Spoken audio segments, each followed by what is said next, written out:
महाप्रभुंक आशीर्वाद रे नुआ सरकार आसिला एवं नुआ सरकार नेतृत्व रे नुआ ओडिशा गठन करिवा पई समृद्ध ओडिशा गठन करिवा पई लोकंकर सरकार विगत 100 दिन हला आज 100 दिन पूरिला। ये 100 दिन रे महाप्रभुंकर ये श्रीक्षेत्र रे बड़दाण्डर आमर शरदा बाली रे आज मध्य एक 100 दिनिया पालनर पर्व थिला। आ सेही शुभ अवसर रे आज आमे महाप्रभु श्री जगन्नाथ को आज दर्शन कलु। प्रभु को आशीर्वाद रे प्रभु आमको 5 वर्ष पई ओडिशा शासनर दायित्व देइछंती एवं विगत 100 दिन रे प्रभु को आशीर्वाद रे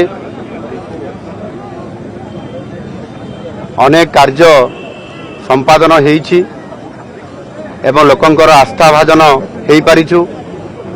लोक माने हमको आशीर्वाद करूछंती एवं लोक माने किबरी भाव रे न्याय पाइबे, ओडिशा रे केमिति विकास हबो एवं आगामी 5 वर्ष रे नुआ ओडिशा गठन करिवार एवं समृद्ध ओडिशा गठन करिवार जो विकास रास्ता बाहरी ताहा आगेइबो। सेतिपय महाप्रभु को निकट रे प्रार्थना करिछु। महाप्रभु निश्चित भाव रे हमको आशीर्वाद करिसंती एवं आगामी दिन रे ओडिशार विकास भारत वर्ष रे सर्वश्रेष्ठ हबो।